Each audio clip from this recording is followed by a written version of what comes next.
got a big game for you tonight. Number 2 UConn, number 10 Marquette, and the sold-out Bradley Center here in Milwaukee. This game will go a long way towards determining the regular season champion of the Big East. Marquette can move ahead of the Huskies and into a tie with Louisville with a win here at home tonight. Hi, everybody. Dan Shulman and a fired-up Dick Vitale for this big game tonight. On top of all that, Jim Calhoun goes for career win number 800 tonight. On top of all that, number 1 Pittsburgh lost last night. Adds a little bit more to this game here tonight. There's a lot going on. Well, a lot going on. And I think you also got to look at the fact that you got Marquette, who's won 17 in a row at home, now taking on the challenge of playing Connecticut. I think the theme comes down to very simple. Great perimeter play for Marquette, great inside play for Connecticut. One of the toughest jobs was picking just 2 guys for our Star Watch tonight, 1 from each team. Who do you have? Well, you got to go with Mr. Tabit. He's worth 20 points. I've said it once, say it again before the game starts. McNeil's been Mr. Versatility. He's a driver. He can attack the basket, and he's improved his perimeter shot. He made 7 for 7 from the 3 against Cincinnati. Time now to check the starting lineups. We begin with UConn. Remember, Jerome Dyson is out for the year after knee surgery. Craig Austria, senior, who has started a lot in his career, has moved into the starting lineup in the backcourt along with A.J. Price. And Fabit is joined up front by Stanley Robinson and Jeff Adrian, having another terrific season for the Huskies. For Marquette, it is arguably the best backcourt in America. James McNeil and Matthews, all of them seniors. And up front, the very underrated and underappreciated Lazar Hayward, along with Dwight Burke. I'll tell you, he could be a key player today. Hayward, as you look at Mr. Calhoun going Dan for number 800, as you said earlier. Does that put him in select company? And Buzz Williams in his first year as head coach here at Marquette, an assistant to Tom Crean a year ago. Prior to that, the head coach for 1 season at the University of New Orleans. Got his start at Navarro Junior College about 16 years ago. He only needs 773 more wins to get to 800. Curtis Shaw, Bob Donato, and Ray Perrone better be ready to run up and down the court. These are 2 high-octane teams who can really put the ball in the basket. And Marquette breaking out the gold jerseys. This is one of their special occasion jerseys, and this is a special occasion here tonight. Well, you know, 2 years ago they won their first Big East game here against Connecticut. Beat them when Novak went for 41 points, 16 rebounds. Jarrell McNeil and Dominique James both played in that game. Matthews was hurt, had a foot injury, wave off the basket, and a travel call on Hayward. Buzz Williams inheriting the team of Tom Crean, of course, and has given them maybe a little bit more freedom, seems to be the consensus, a little bit less structure in the offense. Yeah, he's a little more flexibility, he said. Will allow him to be a little bit more free offensively. Told us that he and Tom Crean playing phone tag all day today. Still good friends, talk all the time as A.J. Price gets to the rim. Well, A.J. Price attacks the basket. He can do that because when you look at Marquette, they don't block shots. Think about this. Tabit has 32 more block shots than the entire Marquette team. Wide open is Hayward. He could shoot it from out there. In and out of the rebound to Robinson. By the way, we talked about Tom Crean with Buzz Williams. Tom Crean's going to really get it going in Indiana. I don't know if friends like to play each other. Wouldn't it be great if Indiana and Marquette got a series going? That would really be super. I'll tell you one thing. No doubt Tom Crean in 3 years will have Indiana as one of the leading teams in the Big Ten. Lob inside and the easy finish for Stanley Robinson. See, Stanley Robinson, that's what they want him to do. Utilize his athletic ability. Really cannot shoot from the perimeter, and they really don't want him to do that. They want him to show his strength. Averaging, Dick, barely 5 points a game. Averaged better than 10 last year and is capable of much more even than that.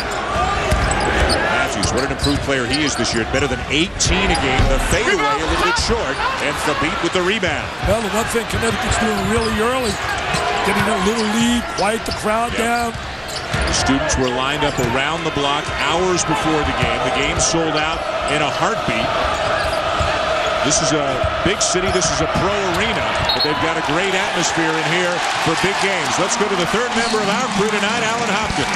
Thanks. Good evening to you, Dan and Dick. Well, Coach Buzz Williams has stepped out of the shadows in the Big East directly into the spotlight thanks to Marquette's best start since the 77-78 season.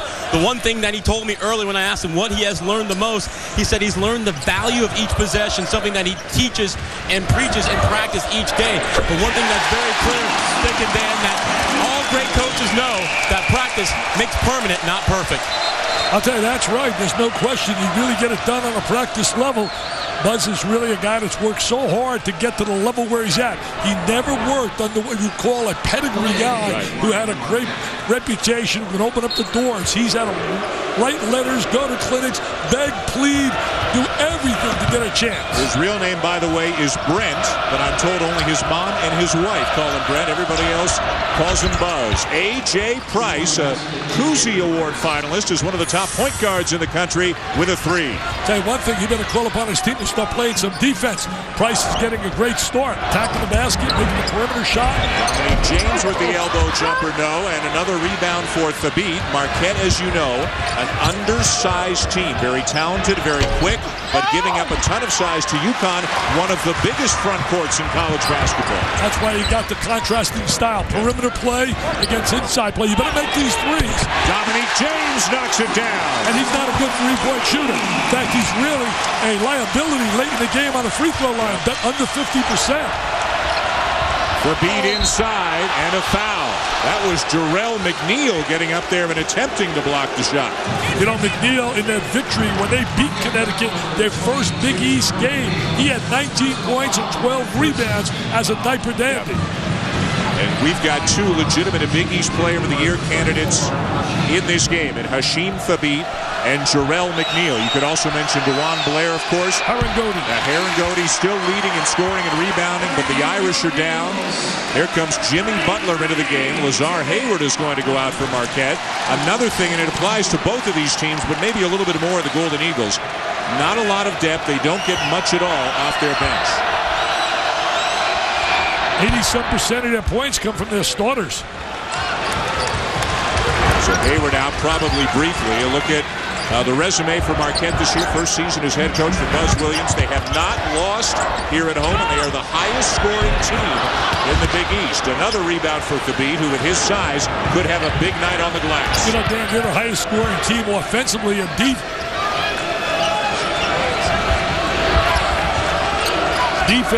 Connecticut is certainly the best team in the Big East. Giving up only 60 points a game. Got a team on Adrian. You could almost throw Adrian's name in there as a Big East Player of the Year candidate. That's how good a season he's had. Robinson working hard and drawing the foul on Jimmy Butler. You know, think about if you had to pick an all Big East team, you're talking about a star-loaded team. Yeah. How would you go with Thabit, Blair, and Herringody? I think they're locks. I think they're locks. Yeah. Then you jump on a perimeter, you got to go with McNeil, and then who do you go number 5? I'd probably go with T. Williams down in Louisville. I mean, that's a pretty good 5. And because of the number of teams in the Big East, the conference in the last few years, Dick, has expanded their first team. I think they actually pick a Player of the Year and then 10 other players to be on the first team simply because there are 16 teams. Here comes Hayward back into the game.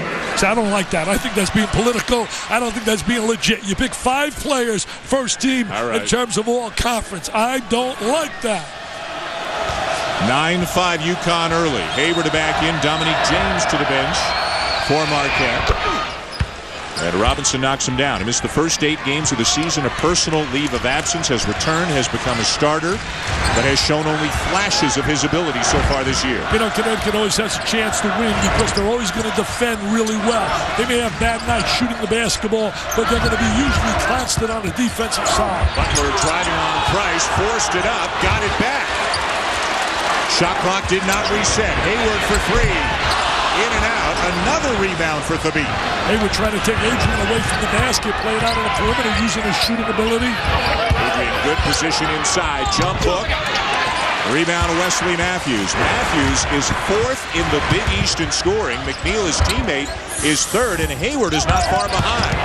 Matthews right into the chest of the shot blocker. That is one of the tactics Marquette is going to try to use to get Thabit in trouble tonight.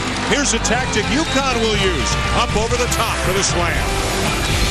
Dan Shulman, Dick Vitale, Allen Hopkins, Connecticut up by 5 on Marquette, but an early foul on Hasheem Thabit.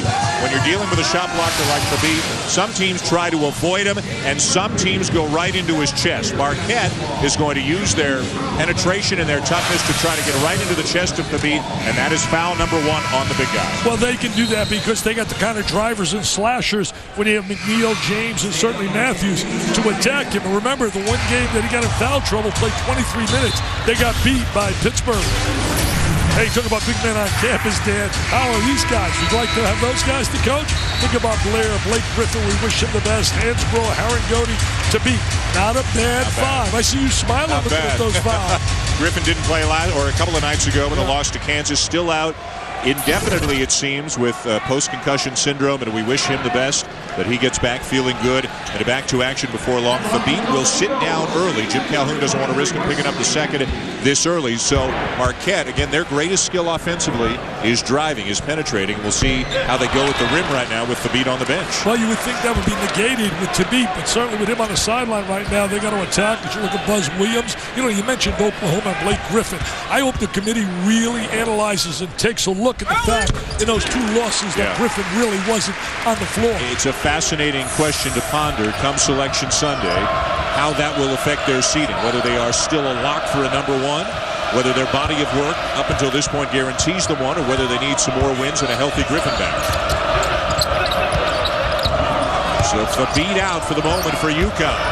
Stanley Robinson, look at the athleticism and the upside, and you can see why he's such a tantalizing talent for the UConn coaching staff. Yeah, really has not played up to his potential, as you said earlier. But right here, he's becoming very aggressive, and he's doing what he can do best, attack the basket. 6 early points for Robinson. McNeil operating at the point right now with James on the bench for Marquette.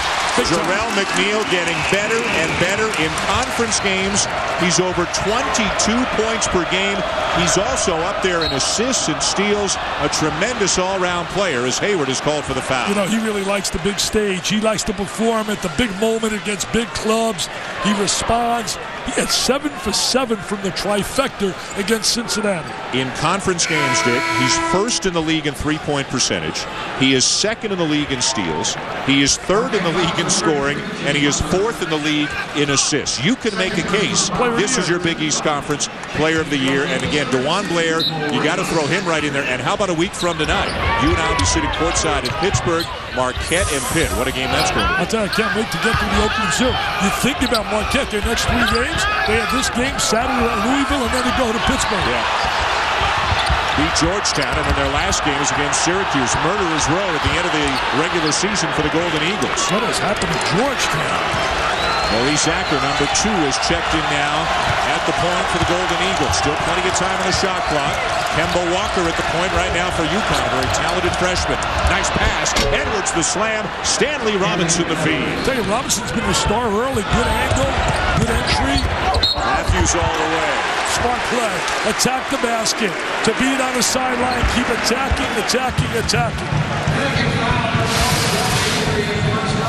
We're going to watch Robinson with the jam. There he is with the tremendous explosive step to the goal. Now we're going to watch the great pass. His size made him make that pass. He had great vision. Looked right over the defensive player.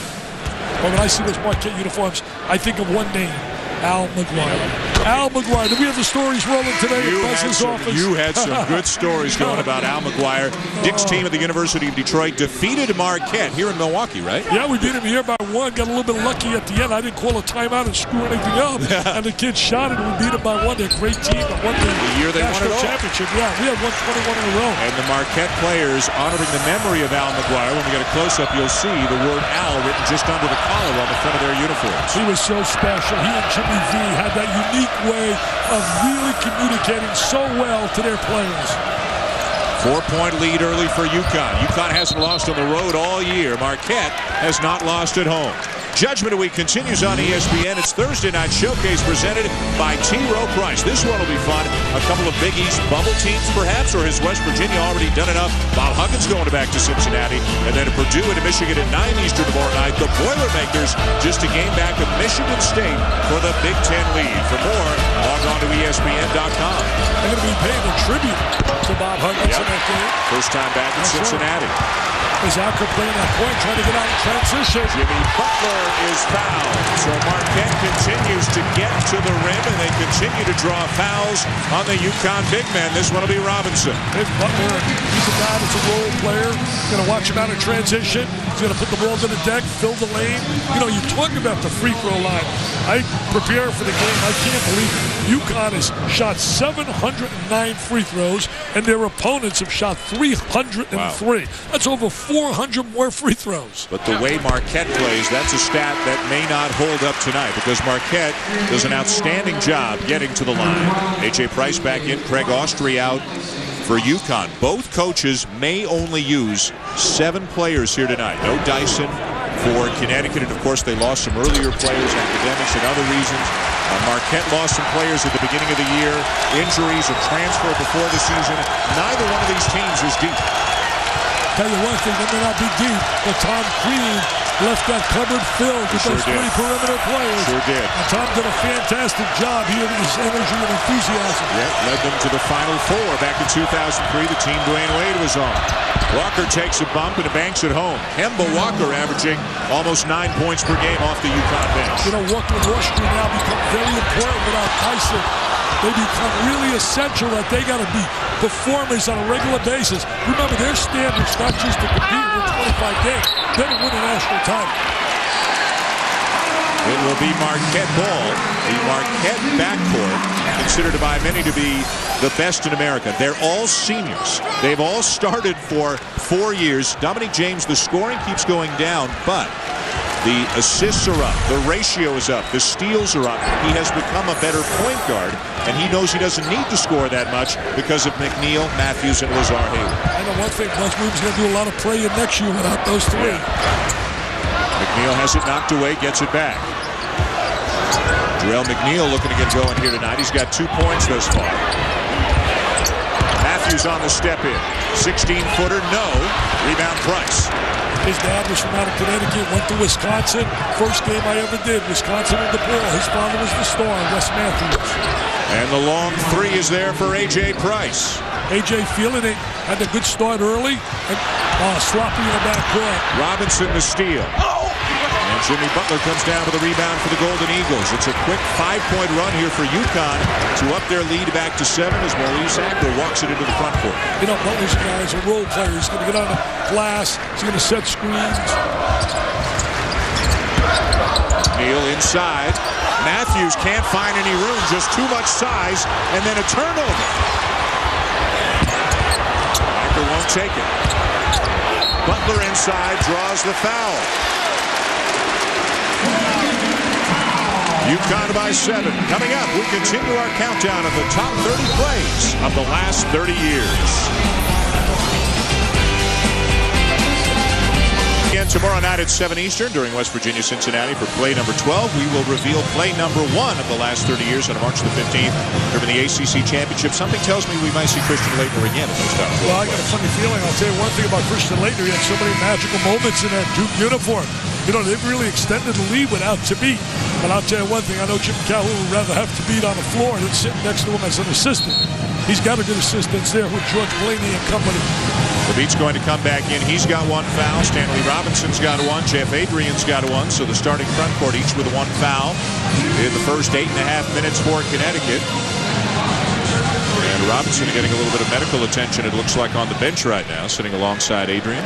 I think the one loss that can back to haunt when you look at Marquette in terms of winning the Big East title, that loss, which should have never happened to South Florida. Yeah.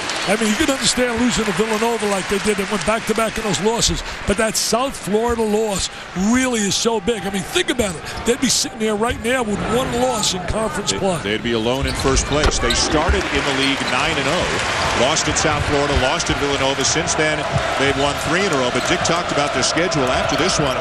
They are at Louisville on the weekend. Then they're at Pittsburgh a week from tonight, and then they close the regular season at home against Syracuse. So the Golden Eagles schedule was really backloaded in terms of difficulty as Marquette goes zone. They're going to zone right now to 2-3. Trying to match up out of it. Forced the turnover. Neal. Hayward. Backer in the corner, can't get the shot off. Plenty of time, no reason to rush. They're getting a lot of playing time. Butler, right to the rim, missed the shot. Edwards down with a rebound, but called for the travel. And keep an eye again on Thabit. There is nobody he can really cover in this group without stepping away from the basket. But now Burke will come back in. Acker goes out, so now Thabit's going to switch and go on Burke, who's the only, and he's not an offensive-minded guy at all, but he's the only inside guy the Golden Eagles have. You know, Thabit's certainly a little limited offensively, but defensively such a factor. His shot changing ability, his ability to make people psychologically really be effective. Win tonight for UConn, and Jim Calhoun picks up career win number 800. He would become just the 7th Division I men's coach to pick up that number. Matthews will launch the three and bury it. Tell you one thing, there's no doubt. He was in a rhythm right there. As soon as he caught that ball, he was thinking three. Back to a 2-point game. They need those threes, Dan. They're not going to win this game without making some threes. And here come the Golden Eagles fans. Price, nice look. Austri from the corner. In and out. Rebound Hayward. I like Hayward. You talk about a guy that's a warrior, a guy that really gives you everything he has. Doesn't get any publicity, doesn't complain a bit. But he's right there along with the 3 guards. Jarrell McNeil. Marquette takes the lead. Raining threes, baby. Let the threes fly. Marquette shooting that trifecta. What about that game Novak had when they beat Connecticut for their first win? 41 points, 16 rebounds. One of the real classics. 3 for 5 from beyond the arc tonight. Look at Buzz Williams. Look at Buzz. Buzz saying, hey, that's a 3. Look at Buzz. He's working the coach. Curtis Shaw say, I got it, coach. I got it. I can check the monitor. I think Buzz wants some airtime. He knows the camera's looking at him. Well, the McNeil one is clearly a 3, at least from that vantage what it appeared to be. If that's indeed what they're checking. He was an assistant to Billy Gillespie down at Texas A&M. A well-traveled man, Buzz Williams, 36 years of age. Great story, but he's 18, 19, just wants to get into coaching on any level. And he's sending out letters to every coach he can think of, trying to meet everybody. At one point had over 400 coaches on his list, just sending out weekly letters, saying hi, keeping in touch with people, networking himself, just the ultimate blue-collar, hard-working guy who has risen to a very high spot in the coaching ranks. You know, 1 year in New Orleans, now here. Great story on him today by Marlon Garcia in USA Today. Terrific story. I learned a lot about him that I did not know, to be honest with you. Another profile in the New York Times today. Buzz Williams is getting his publicity. And why not with a 23 and 14?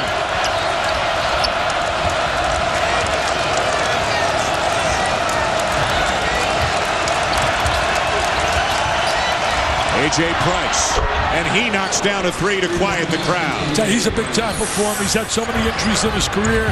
He's had some real monster moments. Matthews, quick trigger. Another one! The M&M show. Matthews and McNeil. It's M&M time. I love M&M's. Give me some M&M's. Now a steal by Hayward. And Austri with the foul. No basket. All he had to do is flip that over his shoulder. Another UConn foul and an injury update on the Marquette Golden Eagles. Here's Alan Hopkins. That's right, a big injury, Dan and Dick. Dominic James, the all-everything senior for Marquette, has a left foot injury and is out. He is out for the remainder of this game. He set the mark for most games played for Marquette by starting tonight, but he's out with a left foot injury, and we'll get more status as the game wears on. Wow, Alan, that's unbelievable. That's a major loss in a game like this. And with those 3 games they have in front of them, that would be a disaster for them. They have very little depth. Hayward knocks down a 3. I told you, my friends, they better make some threes. They're not going to get to the rack. They better hit threes. That'll change the complexion, and that'll make up for the loss of James. There's a foul on McNeil. So the guy who's going to get a lot of minutes is number 2, Maurice Acker. He will play a lot at the point, and he's just going to keep looking to find people. This time it was Matthews finding Hayward. Very slow recovering. When you look at Connecticut defensively, didn't do a great job in recovering out to the wing. Robinson elevates. Too strong. Hayward another rebound. Here's Acker. Here's Matthews. Jam City. Good TO right there by the Hall of Famer, Jim Calhoun.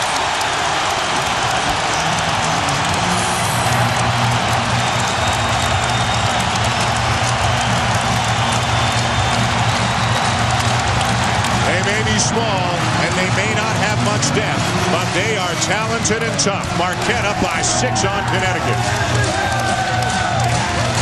So quick and so athletic, so explosive. Nothing like great perimeter players. They are filling the lane. Transition offense and a poor job by Connecticut defensively. Connecticut out-hustled in that sequence. Did not get back defensively. Jim Calhoun cannot be happy with the effort right there.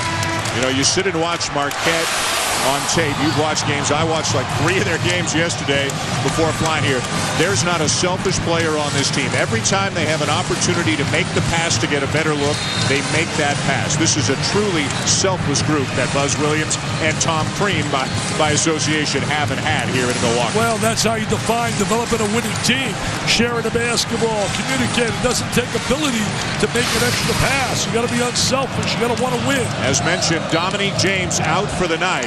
That's him, number 1, reaching down and grabbing that left foot. Don't know if he suffered it there, just backpedaling, but as Alan Hopkins reported, a foot injury, and the senior point guard James is out for the night. Robinson, and he'll bury it. Hayward fell on the crossover move by Robinson, and Robinson knocked down the 3, his first of the season after missing his first 15. Exactly, that was like Shock City that he made that 3. There's a block by Thabit, averaging over 4 per game. That's his great strength right there in that lane. A.J. Price. Boy, I don't know what Jim Calhoun said in the timeout, but it worked. And now they're going to check the 3 by Robinson, not the one that Price just hit. They're going to check the previous shot by Robinson, Buzz Williams, and it was right in front of him where it happened. He said that Robinson had a foot on the line. But they're allowed to use the monitor now to determine that. So once again, the officials will go to the monitor. This is the Robinson 3 from the far wing. Now you talk about chasing an 800th win. You think about the scenario. Let's see right here.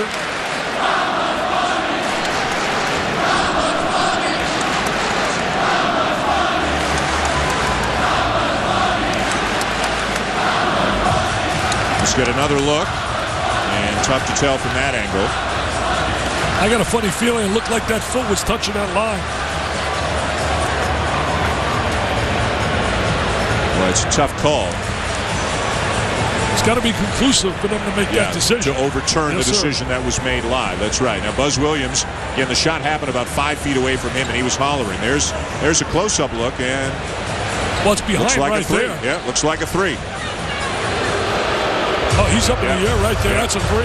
That's a 3. And the officials have ruled it a 3. That's a 3. You know, we're talking about Jim Calhoun with those 800 wins. Right now, you got Bob Knight with 902. Dean Smith, 879. You got Rupp at 876. Jim Phelan at 830. Coach K at 825. And Eddie Sutton at 804. And then Jim Calhoun at 799. Jim Boeheim not far behind at 791. You know, it's really amazing. When he was offered the job by John Toner, who they're going to really honor on Saturday when they play Notre Dame. John Toner was the athletic director. He had doubts about taking that Connecticut job. He had told me he had doubts because he didn't know whether or not they'd be able to do the things that obviously they ended up doing. But he thought that the one positive they had, great high school players in the state of Connecticut, and being in the Big East, the visibility would be great. So he decided to take the job. Thabit, another block, his second of the night. And the rest is history. It sure is. 2 national championships and a contender again this year. Baseline laying there by Kemba Walker. Tell you what a job that timeout was. Think about it. A little timeout like that to get in the face of a couple of players, get them a little motivated, and a little bit lackadaisical defensively. Wow. That is a call that this crowd badly wanted, and that would have been a huge call. It would have been number 2 on Thabit. You got to blow the whistle there. You got to blow the whistle there. A.J. Price using the screen by Thabit. It's suddenly a 10-0 run for UConn, and the crowd has turned a little ugly here in Milwaukee. You know, after that timeout, they rip off 10 straight points. Matthews. They're trying to go right at Thabit. Offensive foul. Adrian takes the charge. So it's UConn by 4 on a run after a block by Thabit and then a non-call. And the Huskies lead.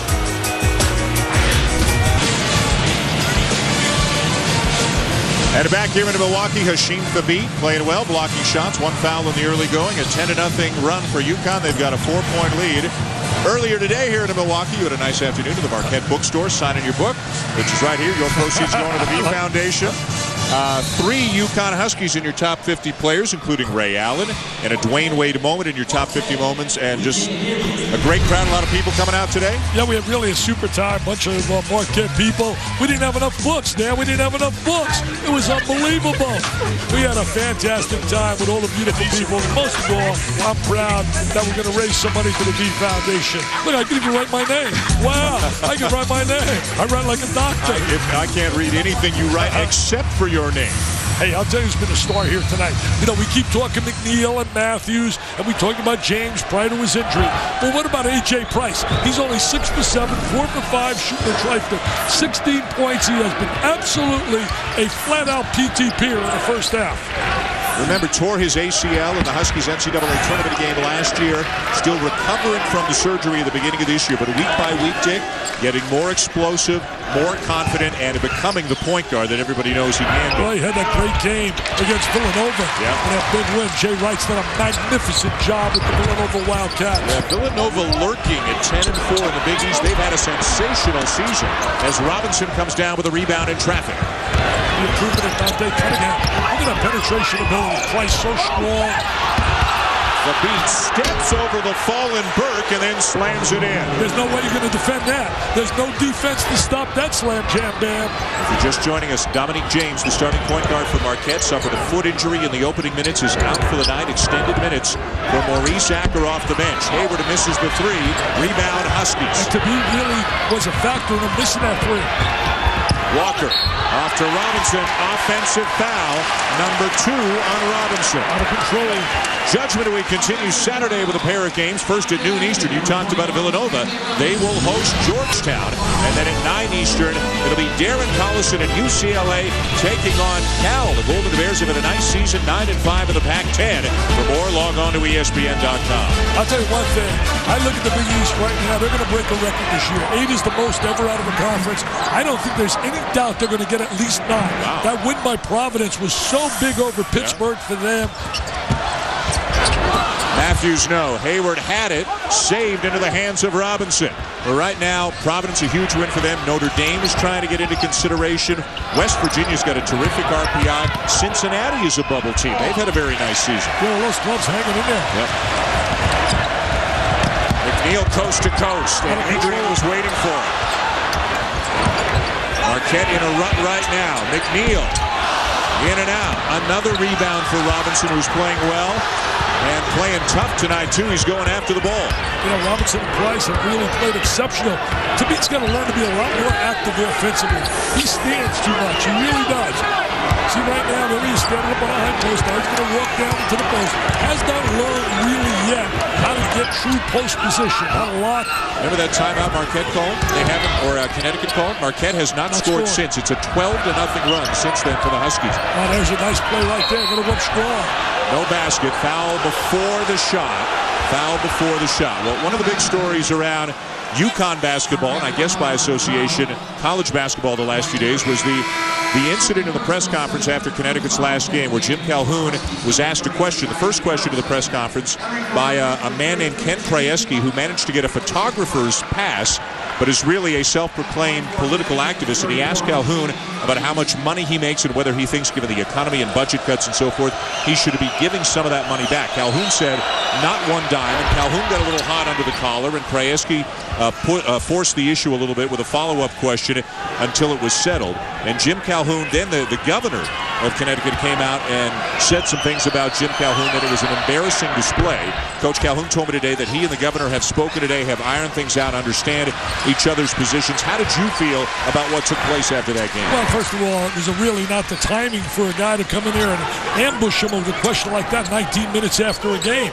Number 2, Jim Calhoun doesn't have to defend his salary. What he has done in terms of generating revenue in basketball for the state, and what pride he's brought to state, he and Gino Auriemma, I think they're both underpaid, to be honest with you. As Calhoun said right then and there, the program generates more than $12 million a season, and that's not counting. And UConn officials will point this out, all the exposure, and what about all the money money that he has donated to various causes, including public causes. The University of Connecticut Medical Center, the cardiac unit is the Pat and Jim Calhoun Cardiology Center. And he's raised over $5 million for that. Jim Calhoun does not have to defend and really explain why he's making what he's making. If everyone produced and did their jobs like he and Gito have done, I mean, there'd be no problem. My heart goes out to those that lose their jobs. I mean, there's no question. Jim Calhoun's 2 points are there's a time and a place, and that was neither the time nor the place, and come with the facts. And those are the 2 comments he made then and the 2 comments he stands by right now. Meanwhile, the run continues for Connecticut, 16-0, as they have upped their lead to 10 over Marquette. You talk about a spurt of all spurts. I mean, this is as big time as it gets. I mean, Jim Calhoun calls a simple timeout, and since the timeout, they have been on an unbelievable run. Looking at Jim Calhoun in an on-the-court sense, in a coaching sense, a win tonight, and he will join a very exclusive club. You go all the way back to the early 70s at Northeastern, his first win, 2 NCAA championships in '99 and 2004. And if he wins tonight, he will become the 7th men's Division I coach to win 800 games. And I asked him about a shoot-around today. I said, how would it make you feel? And he said that his father told him to always judge people by the company they keep. He said, you look at the other 6 names on the list, I would be honored to be in their company. Wow. You talk about a who's who of coaching. You know, but Jim, really, in taking that job, he studied and analyzed the whole scenario in terms of the state of Connecticut and determining that he thought there are a lot of great high school players in the state. And the Big East, that was the final decision which made him say yes, because he had a lot of other offers while he was at Northeastern. Another Marquette turnover. They have now gone almost 5 minutes since scoring a point. Seems like they miss James a little bit out here right now. The guy that's a solid leader in terms of distributing the rock, veteran player. So difficult when you lose a star player like that. Khabib has been able to stay in the game and out of foul trouble. Picked up 1 early foul, has not picked up the second. Now a UConn turnover. Do they need a big 3? Oh, do they need a big 3? Matthews with the crossover. And it's out of bounds. Still Marquette's ball as we go to a timeout here in Milwaukee. Hasheem Thabeet, a force not only at the defensive end, some moments at the offensive end as well. UConn by 10.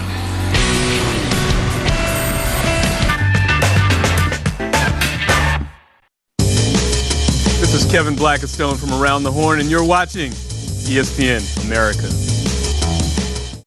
From Walt Disney Pictures, I feel alive! Comes the biggest, it'll be huge, man, huge. most anticipated Let it begin! comedy event of the season. Bolt! Bolt! Bolt! Who? Bolt the super dog! Walt Disney Pictures presents. You're part of a TV show. That's preposterous. None of your powers are real. You got your head stuck pretty good, huh, guy? No powers, You're crazy! no problem. There's a guard. I'll snap his neck. Bolt. Yoink! This March, let ESPN America take you on a journey. Oh my goodness! As 65 of college basketball's best teams travel on wings and prayers. Got it! In the hope of reaching the ultimate destination. The Final Four, and a shot at the national championship. 4-3 and the tie! You got it! Kansas, your national champions! March Madness, coming soon, only on ESPN America. John back here in Milwaukee, a 10-point lead for Connecticut. They use a little size like Chewbacca on the inside, maybe. Connecticut's getting it done in around the rim tonight against the Golden Eagles. Judgment of the Week continues on ESPN with Thursday Night Showcase presented by T. Rowe Price. First at 7 Eastern. Bob Huggins returns to Cincinnati as the Mountaineers take on the Bearcats, and then Purdue, just a game back at Michigan State. The Big Ten standings travels to Ann Arbor to take on the Wolverines, who could use a signature win as well. For more, log on to ESPN.com. Hayward, they need it back. That Absolutely. was a 16-0 run. That's a monster. They needed that badly. Hey, you think about Connecticut, 7 years in a row, #1 in the nation. Block shots. This year's second to Mississippi State with Renato down there blocking shots. They're #1. Marquette now 6 of 9 from beyond the arc. Great defense by Jimmy Butler. Oh, they did a great job with the deflection right there. There for McNeil. Rebound Matthews. And pitch it back out. Remember, no Dominic James out with a bad foot. Acker, who averages 11 minutes a game off the bench, getting a ton of minutes right now for Marquette. Hayward's got a mismatch right here. Dump it in the wall. Dump it in the wall. Kemba Walker on his back. Dump it in the wall. Good call, Coach. Oh, that's just simple basketball IQ. Smart play by Marquette. 5 quick points, another turnover. And then they give it right back. Layup. Matthews stumbled over his own fallen teammate, and it's a dunk for Gavin Edwards. That's a 4-point turnaround. Yeah. You go up the other way, go back that way. That was a big, big play. Under a big score in junior college a year ago. Goes right into Fabit. How about that? Fabit just backed away. Jimmy Butler basically all of the offense that Marquette ever gets off the bench. They needed a little offensive spurt there to get a little back confidence. They looked like they were on the ropes big time. Tough one by Walker. Good rebound by Edwards, but he can't finish. Hayward will beat the rebound. Too quick right there on the inside. Should more patience, get a better shot.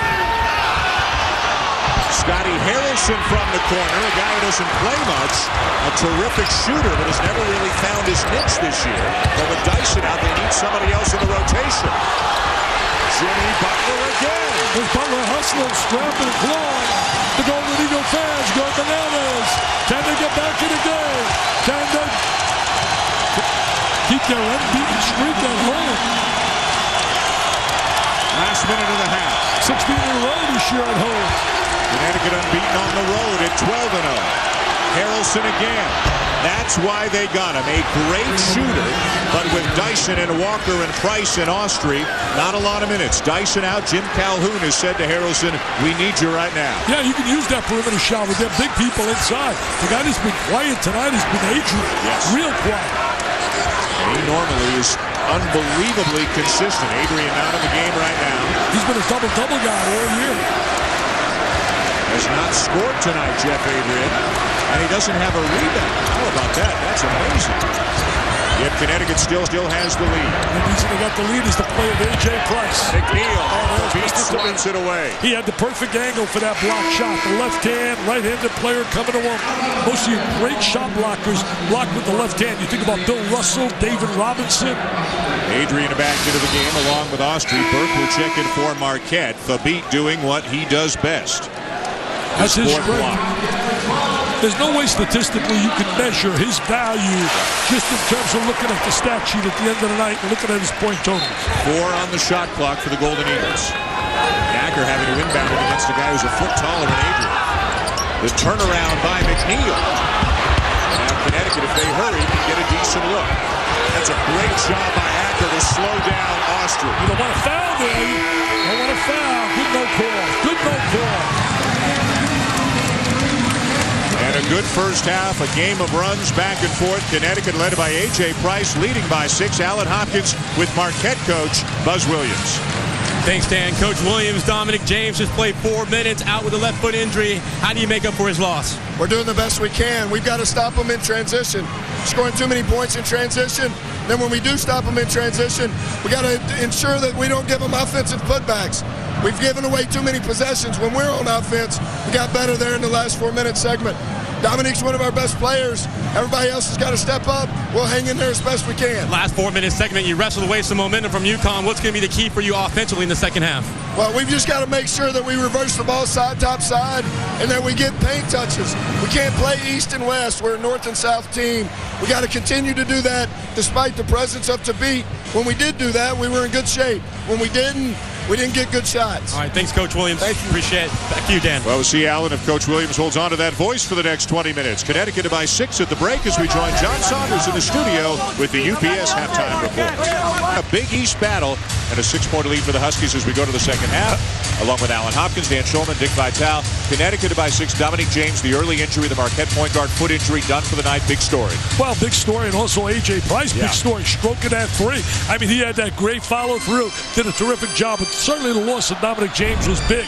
Injured his foot early in the game.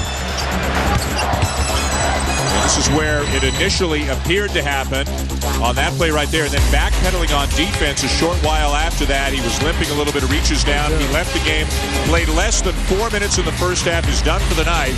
So, and now we've got an updated report just handed to me, and this is bad news for Marquette.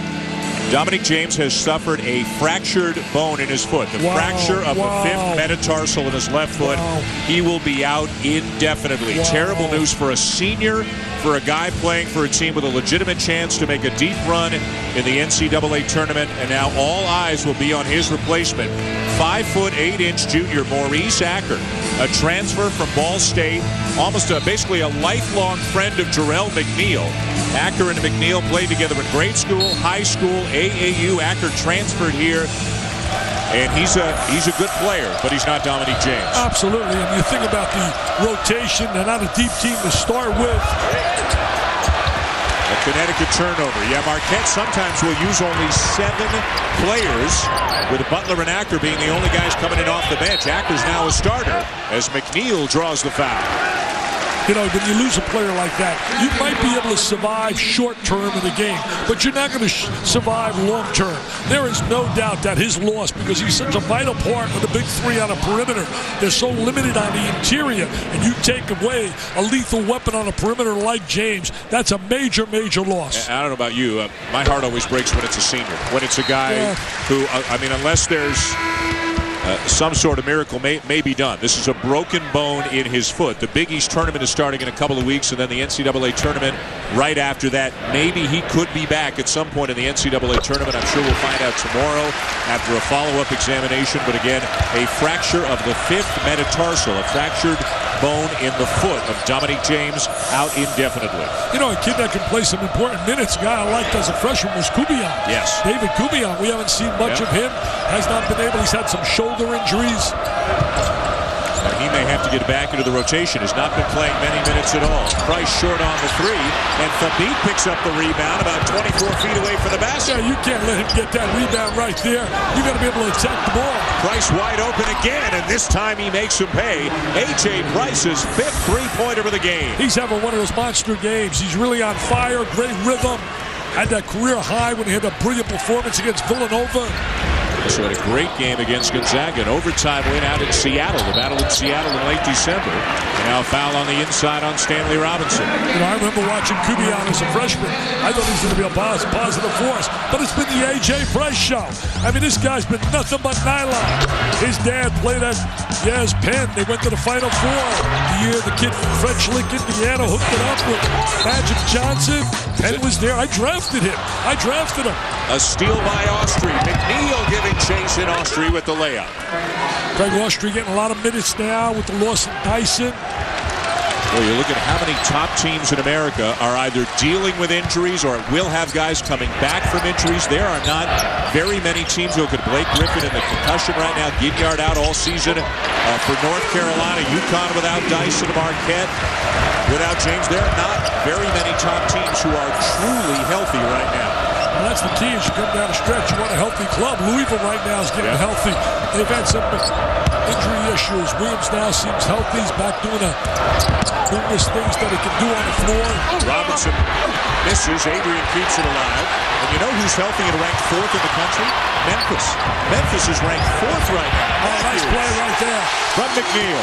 Nice little pass. Good transition game. John Calipari just reloads, motivates, recruits. He knows how to win. Jarrell McNeil just mouthed it. It's go time. He is trying to whip his teammates up. He's trying to get the fans going. They're playing without one of their injured mates right now. Dominic James, and they're back within 5. Well, it's important that the M&M guys, McNeil and Matthews, really got to elevate their game. Austria, no.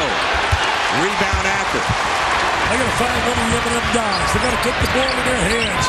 Here's one of them, Wesley Matthews. And the rebound to Adrian, who had a very quiet first half. Did not have a point or a rebound in the first half for a guy who averages a double-double. You talked about the M&M guys, and they made it happen 2 trips ago for Marquette. There's the great look by McNeil. Bounce pass. Matthews with the score. A little layup, a little reaction. Let's go. If I had to pick my Super 7 right now, McNeil would be one of them. Looking across the nation at the 7 best players. And if you go back 4 years, Dick, and look at James, McNeil, and Matthews coming in together. James was the highest profile recruit. Matthews was the player of the year in the state of Wisconsin. McNeil was a terrific player, but definitely not as highly recruited nationally as the other two. And here is, speaking of the devil, your solid gold team. Yeah, not bad. Hey, you like those players? I mean, that's a pretty good club right there. You look at the club, you got size, you got quickness, you got scoring ability. And you got people that can flat out play. Another guy that probably could be up there is Jody Meeks from out of Kentucky. Price again. Great job by Matthews. Tips it to Acker. Acker's got speed. The handoff for McNeil. McNeil with a floater. Yes! He's got that little mid-range shot. He's got the long-range shot. He's just an all-around versatile performer. And he has forced Jim Calhoun to use a timeout here early in the second half.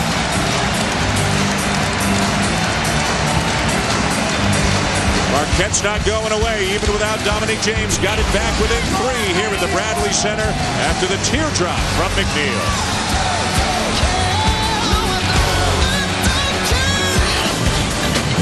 Headed back here in Milwaukee, Dan Schulman, Nick Vitale, Alan Hopkins. A look at some of the big games still to come in Judgment Week. We talked about West Virginia and Cincinnati, a couple of teams hoping to improve their postseason stock tomorrow night on ESPN. Memphis at UAB. Is Memphis going to go undefeated through conference play again? Ohio State at Purdue. The Buckeyes, a bubble team, but they've got some very nice quality wins. And then UCLA at Cal. The Bears have had a very nice season. A lot of surprises and a lot of bubble teams on this list coming up in Judgment Week. Well, I'm so impressed with what Memphis has done. When you think about what they lost from last year, Chris Douglas-Roberts, Derrick Rose, John Calipari just goes out, gets Tyreek Evans. Right now, I think it's Evans or Willie Warren as the diaper dandy of the year. And John Calipari's got to be considered as National Coach of the Year. What he has done, considering earlier in the year to where they're now, they kept getting better and better. Hey, I got one for you. Some people told me, I was hearing Syracuse on a bubble. Are they crazy? Syracuse is locked. When you can beat the likes of Florida, they beat Kansas, they beat Memphis at Memphis, Syracuse, relax Jimmy behind VBDI. Vital Boldomens says you are locked city in the tournament. If there is a consensus, and there rarely is, it seems that 7 teams in the Big East are considered to be pretty much locks. As Harrelson knocks down his second 3. These are the minutes. These are the shots Jim Calhoun said he needed from Harrelson with Dyson gone for the year. See, the scouting report on Harrelson, he shoots the rock, right? So, number 1, your defensive player's got to make him put the ball on the floor. You're going to get right up in his face. You can't allow him to have open looks. McNeil, he leads the Big East in three-point percentage in conference play. And is he stepping up? He's got 9 points this half already to keep Marquette in it. You know, Dan, the rap on him was that he was not a long-range shooter. Tell you one thing, that guy can shoot the jump shot.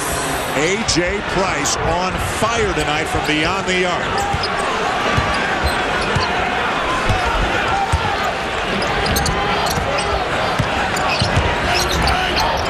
Here's Hayward taking Adrian outside.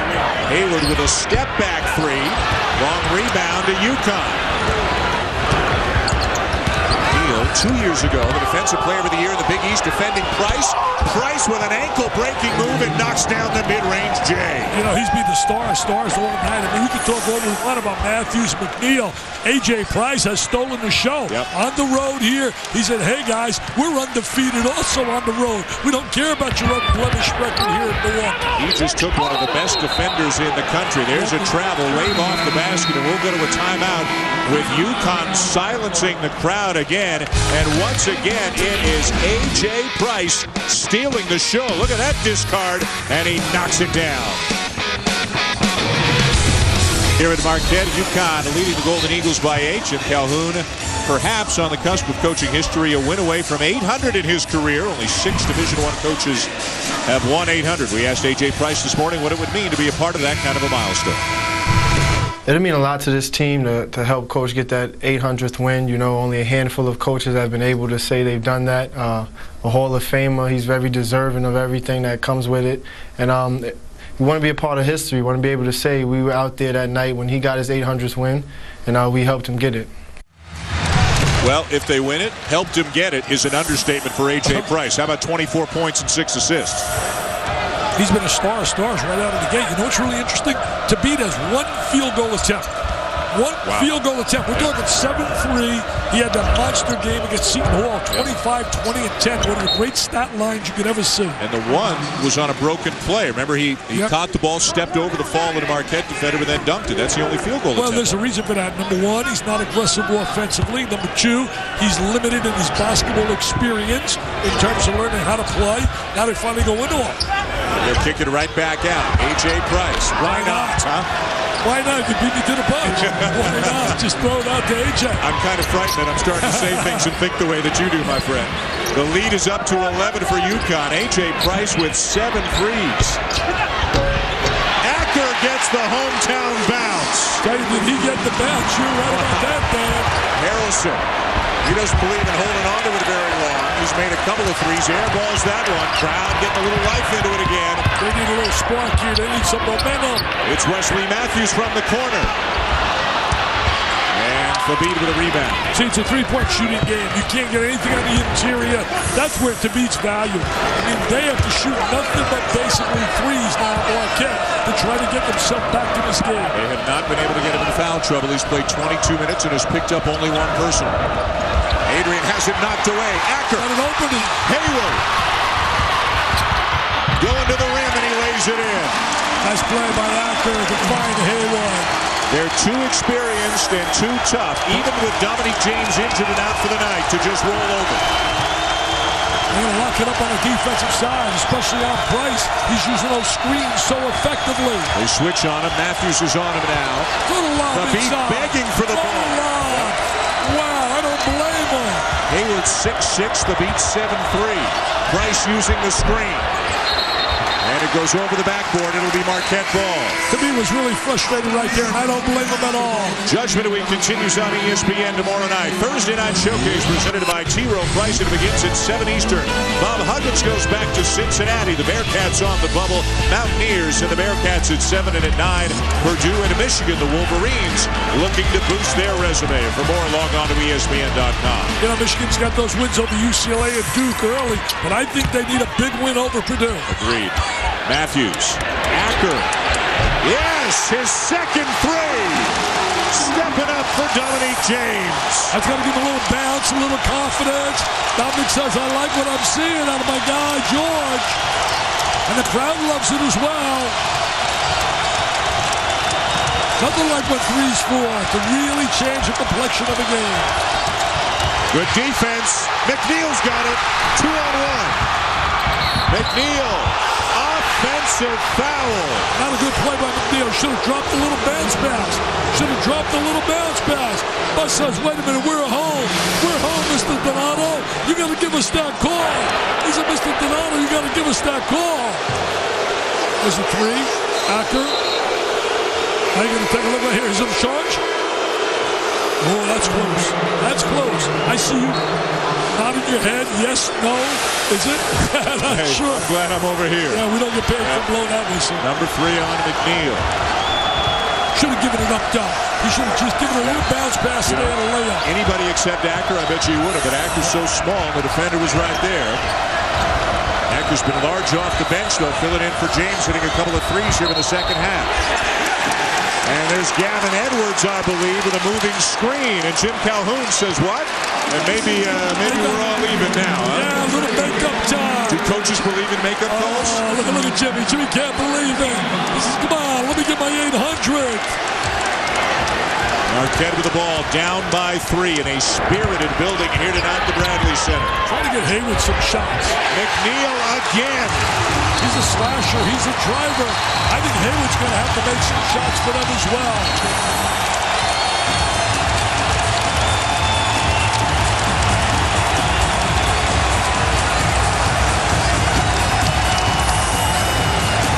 Look at James on crutches, head cheerleader now in that Marquette huddle.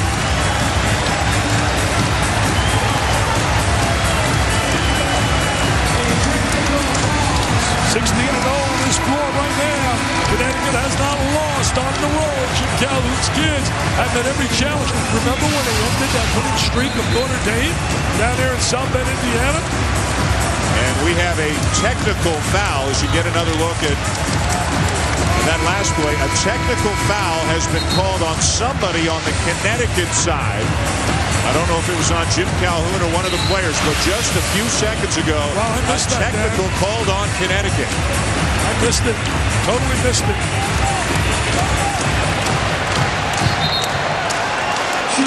Evidently was on Jim Calhoun. Wesley Matthews to the line. It's probably his outburst that he had on that sideline when he was upset with that call. And if that was the reason, you don't hit a guy with a tee there. If that was the reason. I mean, sometimes let a coach vent a little bit of his frustration.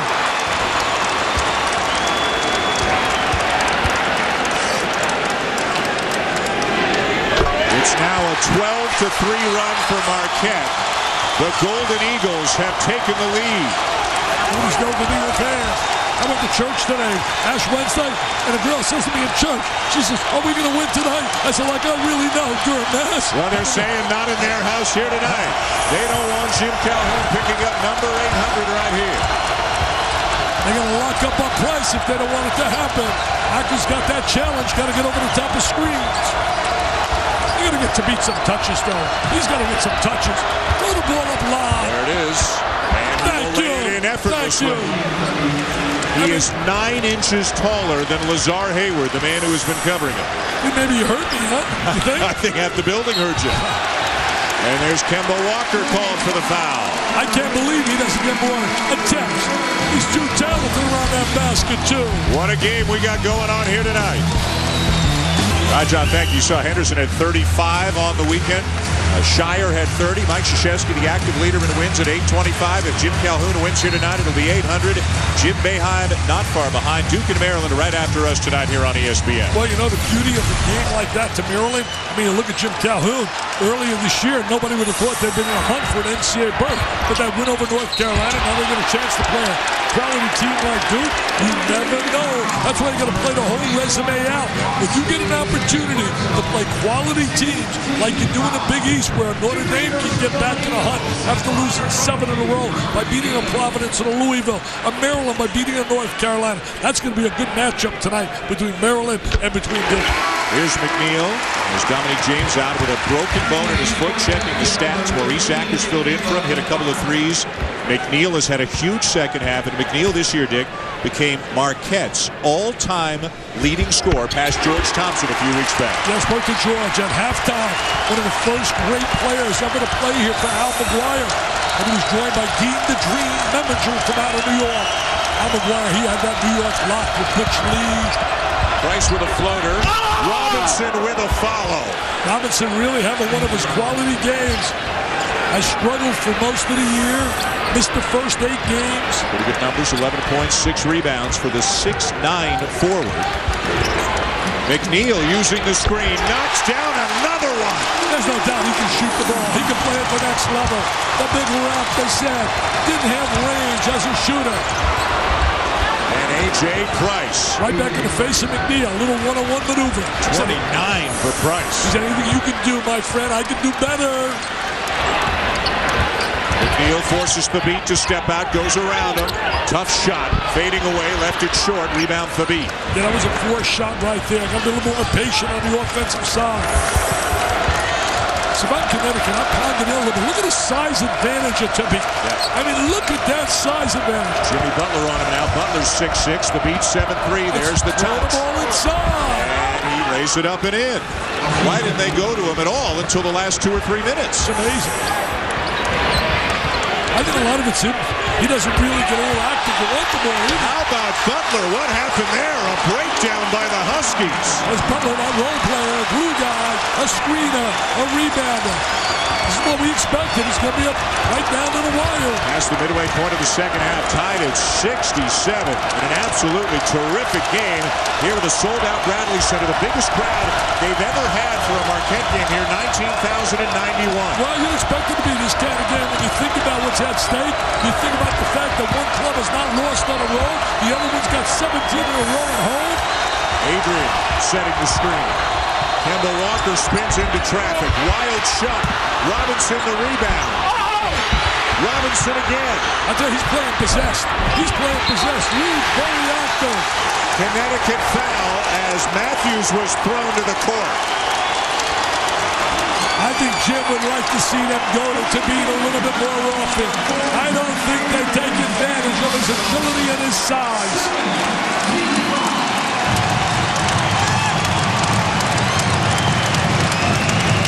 That's what we call a team player. Kid's got a broken foot, happened in this game, and he's there cheering. That's what we talk about unselfish desire, wanting to win, a sense of pride. Second foul, Dick, on Adrian. More importantly, 7th on the team. Free throws the rest of the way for Marquette. The Golden Eagles, meanwhile, have only committed 3 fouls here in the half. You know, they'd lose Dominic James, they'd lose Matthews, they'd lose McNeil. They got some great recruits coming in. Kid Jerron Naiman, one of the real terrific high school scorers, played at the same high school in Madison as Matthews and broke all his records. And a kid, remember this name? Dwight Bikes, coming out of junior college. Give me and John Saunders a little love. Give me the name of the Toronto kid. Junior Cadogan. They think he's going to be a great point guard in this program. That's about a Canada. Thabit with the offensive rebound and lays it in and draws the foul. Why not go to him more? I spoke to John Saunders yesterday. Congratulations on his new contract. John, really one of our valuable guys here at ESPN. Now look at the offensive rebound. There he is. Thabit says, you're not going to throw it into me. I'm just going to get it off the glass and convert and lay it in. Foul on Hayward. John and Lavin hook it up. I know one thing. John is a space eater on the inside, and Lavin's going to distribute the rock. 3-point play the old-fashioned way for Hasheem Thabit. UConn by 2. He's too good and too talented. Don't you agree that he should get more touches? Yeah. As you say, it's a combination. They've got to look for more, and he's got to demand it more and be more active down there. Yeah, I like that word, demand. I got to demand the mic a little more from you. Oh, yeah. Matthews. Yes. Matthews and McNeil, so talented. Should have been a walking violation. Should have been a walking violation. He took an extra step. The NBA, they would allow him to get away with it. It's an NBA arena, so maybe he got away with it. Adrian, still scoreless tonight. That's unbelievable. He's been a double-double guy all year, Adrian. And only 3 rebounds as well for Jeff Adrian tonight. Was a tight end at one time. I think he walks. So watch this right here. And watch this as he goes to the goal.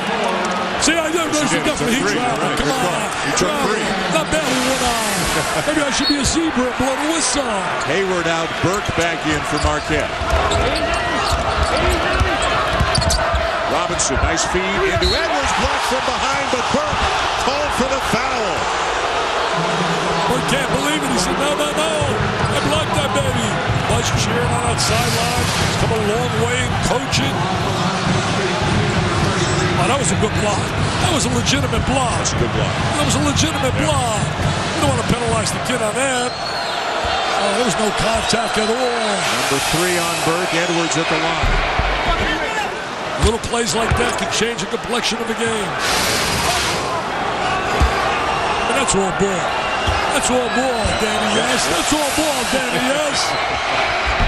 And it cost him a point. 1-point game.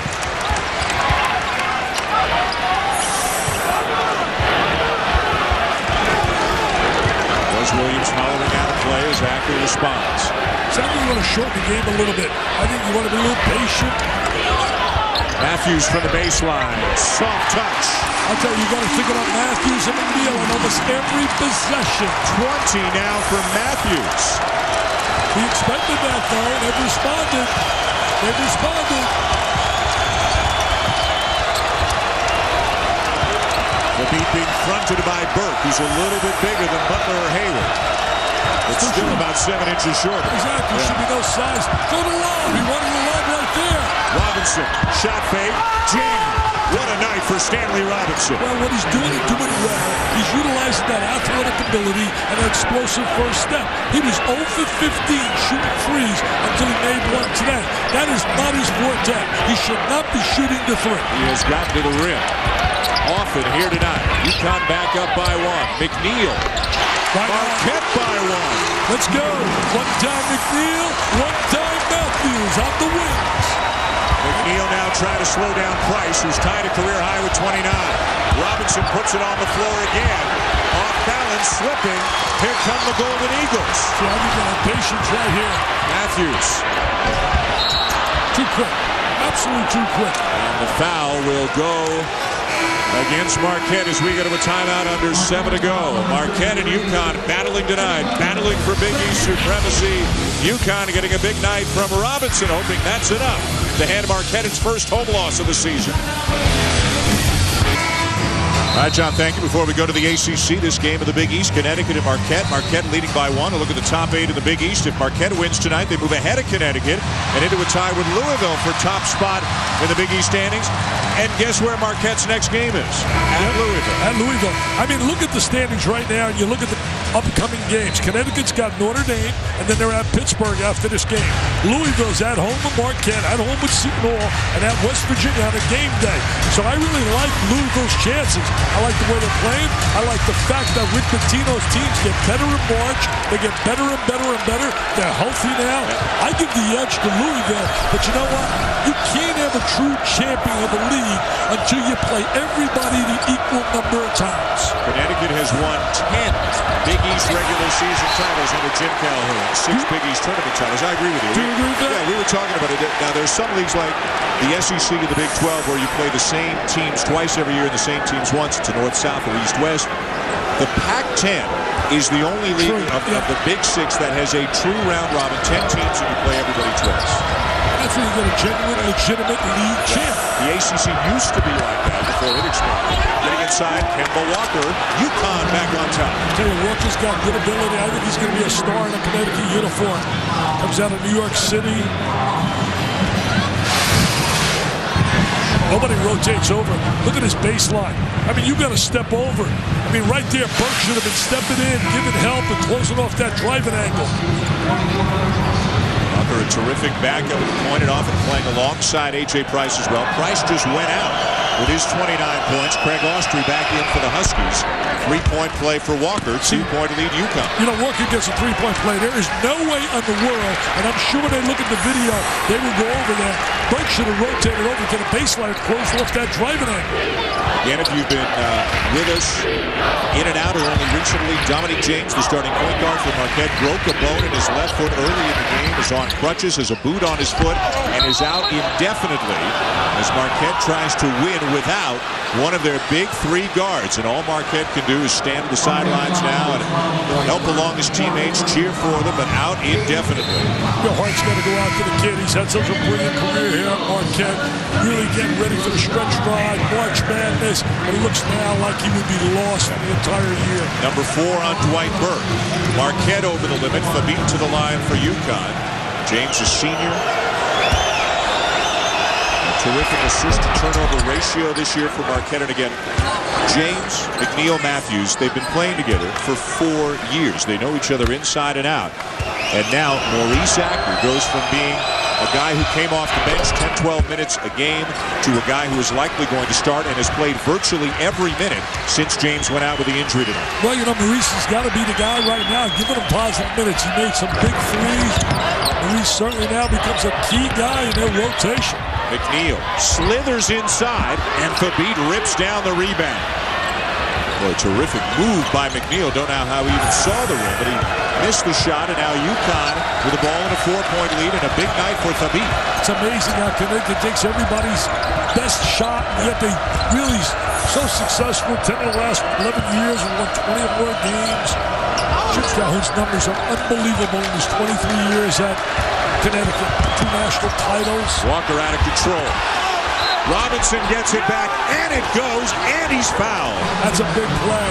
That is a major play right there by Robinson. Converting that and scoring on that situation after a bad shot by Walker. There it is, comes up with the loose ball. Not only that, goes to the foul line. For more on Robinson, maybe having the best game he's had this season, let's go to Alan Hopkins. I think that is safe to say, Dan. Stanley Robinson 3 times over his scoring average of 5 points. You mentioned earlier, you take a leave of absence. He didn't just go home back to Birmingham, Alabama. He went and worked for a sheet metal factory being run by a UConn alum. Showed up early and often to work. And when he came back, the UConn staff was amazed how it really did turn his life around and really turned his play around on and off the court. He's really an X factor for them. He can have great nights and he can have mediocre nights. And tonight has been a great night, and they have needed it because Jeff Adrian, who's normally so solid and steady for UConn, has not had his typical night at all. Well, the reason he's had a good night is because he's really doing what he does well, using his athletic ability. Judgment Week continues Saturday with a pair of games. First at noon Eastern, another Big East game. It's Georgetown taking on a very talented Villanova team. Again, just quietly lurking at 10-4 in the Big East right now. And then at 9 Eastern, a Pac-10 battle between UCLA and Cal from Haas Pavilion. For more, log on to ESPN.com. Some struggling Big East teams, Notre Dame, if they have any hope of making the tournament, they cannot slip up and lose that game against Rutgers tonight. Oh, no, they can't lose that game, no doubt. You're looking right there. You know, Syracuse 4-7, but they're in great shape. They've had some marquee wins, beating Memphis on the road, beating Kansas up there in Kansas, even though it wasn't in Rock Chalk Jayhawk land, it still was in Kansas City. And then they got the big win over Florida as well. UConn has stretched it out to a 7-point lead after the two teams traded the lead back and forth for so many minutes. This might be the biggest possession of the night so far. Butler, no. Edwards the rebound. That was a big, big possession. You're down 7, you lost momentum, and now here it is, you come up empty. 5 to go. Kessel walking up the court, got the heel on as always. The switch, it'll be Matthews. Playing with such confidence, he's got that swagger with the rock in his hand, AJ. Defended by Hayward again. They've used more than 20 seconds this possession. That'll be Price to set it up. Look at the mismatch inside. Size-wise with Tibby. Good D by McNeil. Robinson the rebound. Another basket. Another foul. So quick to the ball. He's very quick to the ball today. And that is the difference. He's attacking the basketball. As you said, Adrian has really not been Jeff Adrian, but Robinson has made up for it. I think Jim Calhoun is going to get that big cake with 800 on it. His wife Pat and them will be celebrating back in Connecticut. Robinson continues not only to pile up the points, but Jim Calhoun will be even happier with the rebound, showing he's more physical, he's more involved, he's more assertive. He's aggressive. Yeah. And also, you know, when you think about Jim Calhoun, the battle he's had with 3 bouts of cancer, showing that incredible courageousness. He and his wife Pat, a great family. They reach out, they help people. It's an 11-0 run, and just like that, UConn's gone from 1 down to 10 up. They've had 2 runs in this game. It's been the difference. Yeah. The 16 and zip run and the 11 and zip run. Hayward wide open for 3. Yes. Another desperately needed shot by Marquette to keep them within striking distance. They've got to get some open looks for Hayward. Nobody's rotating out on him. He's got the size and ability to shoot the three. They're going to lock up defensively in Connecticut right now. He's got to manage the clock and get good shots with each possession. Under 4. I can't get over. I would be going bananas that he don't get more lobs inside. Austria inside, no. Still loose. Marquette ball. And Butler is fouled by Robinson. Silly play right there by Robinson. Down by 7, Marquette to the line when we come back to the Bradley Center after this. All right, Mike Patrick, looking forward to that one. Duke looking for a tough road win. Connecticut, Dick, away from home this year, 12-0. How impressive is that? Well, very impressive. They've been that kind of team that they can respond. They lost their 2 games at home, got beat early in the year by Georgetown, and then had that loss to Pittsburgh. Pittsburgh was brilliant, 22 and 23 out of Blair. In fact, that was the only time all year that Connecticut has been out-rebounded in that game to be got in foul trouble. You know, you look at Pittsburgh, a couple of their losses, Blair got in foul trouble. You lose those big guys on the interior, it changes the complexion of your team. And some games still to come in the Big East. Marquette is at Louisville. Marquette is at Pittsburgh. Connecticut is at Pittsburgh, all in the next couple of weeks. Hey, I just went to the VBDI and it tuned into me. Here's the I'm going to give you the entries in the tournament from the Big East. Connecticut, Louisville, Pittsburgh, Marquette, Villanova, West Virginia, Providence, Syracuse, and hanging on the bubble, it'll be the Cincinnati or Notre Dame. One of those 2. Those is going? Yes, sir. Right. They're going to get 9. 8 are Rock City. Connecticut hasn't lost on the road. Marquette has not lost at home all season long. Something's got to give, baby. Look at him wanting the lob. Look at him wanting the lob inside. Being fronted by Hayward. Now the screen by Thabit.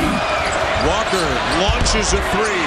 McNeil skies for the rebound. See, I like 7 threes to lay screens and then release and go to the basket. Hayward on the drive. Looks better of it. Now Ackman. Got to get a good shot in this possession. You're down 5, 3 on the clock. You got to make sure the right people are shooting the ball. And you know who they are. McNeil and Matthews each with 20-plus tonight. Here's Hayward. Here's Hayward. And it's an offensive foul. Totally out of control. He was out of control on that drive to the goal. Number 4 on Hayward. See right here, he's out of control. Defense is just placed there, stationary. So Hayward's got 4 for Marquette. Robinson has 4 for Connecticut. And Robinson not in the game at the moment, but Hayward so important to Marquette at all times, and even more so without James. They're just that much. Half-court trap. Yep. Half-court trap forced a little turnover. Robinson has been so effective now out of the game. He's been quick to the offensive boards, and A.J. Price has been a superstar tonight. And now Jim Calhoun is going to send Robinson back into the game. A timeout with 2:44 to go. You were talking about the Big East, some of the top teams, and the schedules that still remain. Marquette's schedule tonight against UConn, at Louisville, at Pittsburgh, Syracuse. They've got the toughest road the rest of the way. Louisville has 2 home games, and they go to West Virginia. We'll have that game a week from Saturday. That won't be easy. The Mountaineers are good. Connecticut's still got to go to Pittsburgh, and Pittsburgh still got to host Marquette and UConn. I'll tell you one thing, Louisville, very good team on the road as well. Yeah. They respond and really have played exceptional basketball away from home. I did a book signing there yesterday in Louisville and spoke at a big banquet there. And I read a quote. Rick Pitino said, 12-6. If I would have thought 12-6 in this conference, I'd have been astounded. If you believe that, I know Rick Pitino. There is no way in the world that he would ever accept 12-6. He's a Hall of Famer, and man, they're sitting at 13-2. Robinson has returned for UConn. Marquette with the ball down by 5. McNeil from 15 feet away. It's a 3-point game. I love that kid. He's a big-time player. I love his competitiveness, his drive, and his desire. What will give? Will the Connecticut situation when they lose their first on a roll, or will Marquette continue unbeaten at home? And will Connecticut be in position to be number 1 in America? UConn taking the air out of the ball again in the half court, down to 15. Price on the penetration, high off the glass, no, and Adrian got held. Adrian was held. It's going to be McNeil, I believe, and that'll be number 4 on Jarrell McNeil. Good call by Curtis Shaw. He caught him right there, grabbing onto Adrian, who's the first time I've seen him all year play in this situation. He's been subpar the entire night. To the line, Adrian. There are now 4 Marquette players with 4 fouls. Burke, McNeil, Hayward, and Butler. I really believe usually the home team has the advantage if you go to overtime. If this goes to overtime, advantage Connecticut. And there's the foul trouble. Dominic James out with a broken bone in his foot. Suffered early in the game tonight. 4 Golden Eagles, each with 4 fouls. Robinson is the only Husky with 4. So many times free throw shooting is the difference in winning and losing late in the game. And it's a 5-point game as Adrian knocks them both down. That just puts pressure on Marquette to make sure they come up with a score on every possession.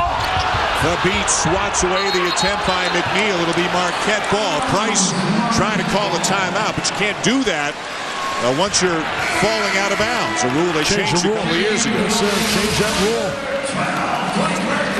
There's the beat again with the left hand, as you talked about before. Well, the left hand eliminates him making body contact to force the foul. Burke is back into the game and out for Marquette. Now Jim Calhoun's got a complaint for Curtis Shaw.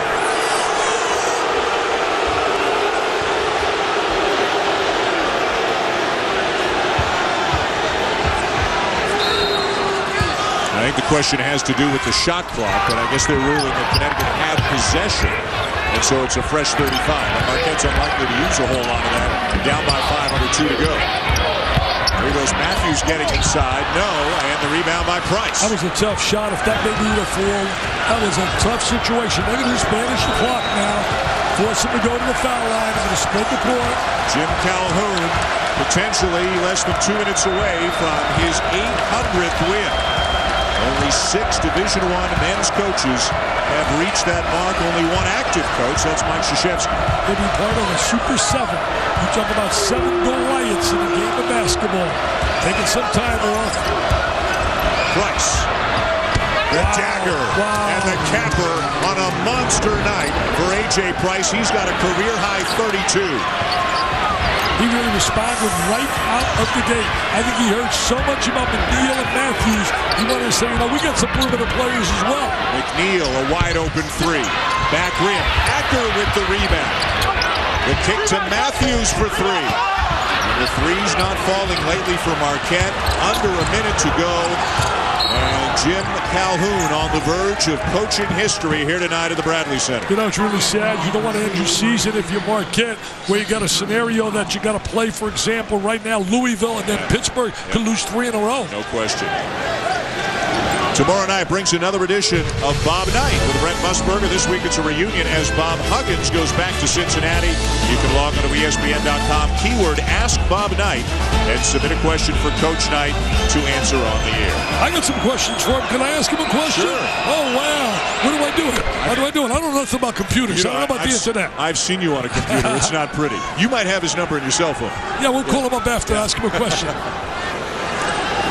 Brent Musburger, Bob Knight, tomorrow night in Cincinnati. A huge game for the Bearcats as A.J. Price continues to add to his career-high tally here tonight in Milwaukee. That's what they expected out of him when he came out of high school. He came in so heralded, had that illness, then he had the injury.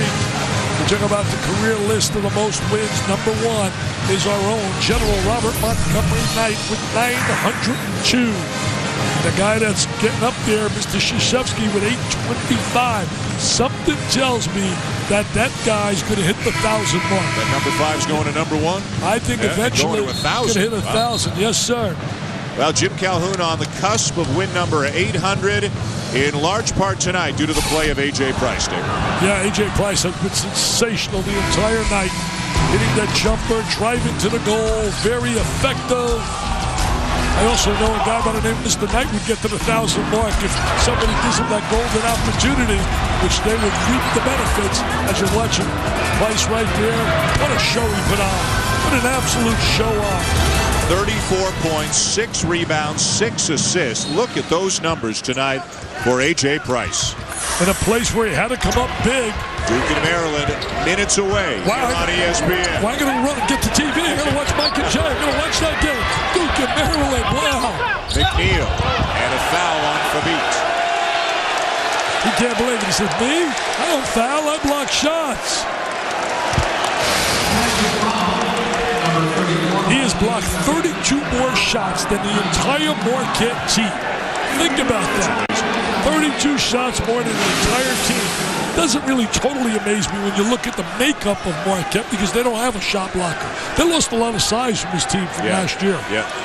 The departure of Ousmane Barrow, Trevor Mbakwe transferring just hours before classes began. Went down to Miami-Dade College.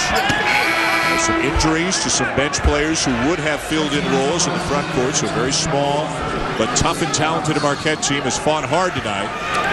But just a little bit too much A.J. Price for UConn. Would you agree that the Fighting Irish, who had lost 7 in a row, that came back, bullet, beat Louisville, beat Providence, really has to get a win at Connecticut? I think so. I really do. I think that game is a must game. I think so. They'll be honoring John Toner, former athletic director, man that hired Jim Calhoun, gave him that opportunity. Jim's such a fierce competitor on the sideline. Just think about what the Big East tournament is going to be like in New York in a couple of weeks. Wow. How intense and hotly contested that's going to be. You're going to have bubble teams, and you're going to have teams with Final Four aspirations, multiple Final Four potential teams fighting for the Big East tournament crown. And unfortunately, again, the only word we have on Dominic James is out indefinitely with a broken bone, a fractured 5th metatarsal in his left foot. But you can see how it's wearing on him. His collegiate career could be over. I think also the ACC and the Big Ten are going to have dynamite tournaments as well. Yep. Because you got a lot hanging right there in those conferences. And the ACC certainly has some heavyweights that are Final Four contenders.